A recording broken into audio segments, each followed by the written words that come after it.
نبی صلی اللہ علیہ وآلہ وسلم سے یہ ثابت ہے کہ جہنم میں عورتوں کی اکثریت ہے۔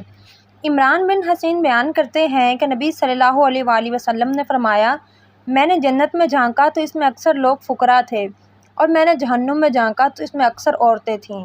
اور اس کے سبب کے متعلق نبی صلی اللہ علیہ وسلم سے پوچھا گیا تو آپ نے بھی وہ بیان فرمایا کہ عبداللہ بن عباس رضی اللہ تعالیٰ عنہ بیان کرتے ہیں کہ رسول اللہ نے فرمایا، مجھے آگ دکھائی گئی تو میں آج جیسا خوفناک منظر کبھی نہیں دیکھا، اور میں نے جہنم میں اکثریت عورتوں کی دیکھی ہے۔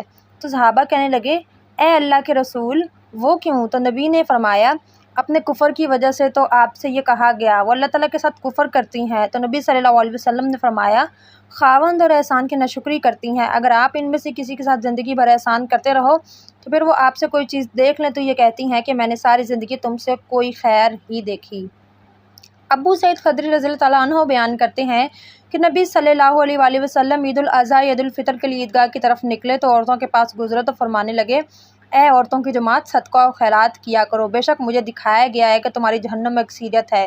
تو وہ کہنے لگے، اللہ کے رسول وہ کیوں؟ تو نبی نے فرمایا، تم گالی گلوچ بہت زیادہ کرتی ہو اور خاوند کی نافرمانی کرتی ہو، میں نے دین اور عقل میں نقص تم سے زیادہ کوئی نہیں دیکھا، تم میں کوئی ایک اچھے بھلے شخص کی عقل خراب کر دیتی ہے۔ وہ کہنے لگی، اے اللہ کے رسول، تو ہمارا دین اور ہماری عقل میں نقص کیا ہے؟ نبی نے فرمایا، کیا عورت کی گواہی نصف مرد کے برابر نہیں؟ تو وہ کہنے لگی، کیوں نہیں؟ تو نبی اللہ نے فرمایا، یہ اس کی عقل کا نقصان ہے کہ جب کسی کو حیض آئے تو وہ نماز اور روزہ نہیں چھوڑتی۔ تو وہ کہنے لگی، کیوں نہیں؟ تو نبی صلی اللہ علیہ وسلم نے فرمایا، یہ اس کے دین کا نقصان ہے۔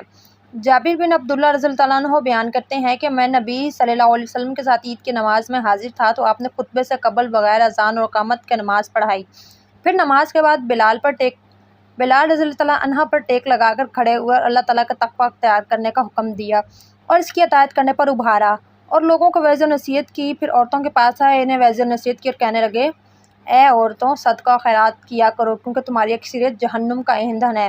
تو عورتوں کے درمیان سے ایک سیاہ نشان والے رخساروں والی عورت اٹھ کر کہنے لگی، اے اللہ تعالیٰ کے رسول، وہ کیوں؟ تو نبی نے فرمایا، اس لیے کہ تم شکوہ اور شکایت بہت زیادہ کرتی اور خاوند کی نافرمانی اور ناشکری کرتی ہو۔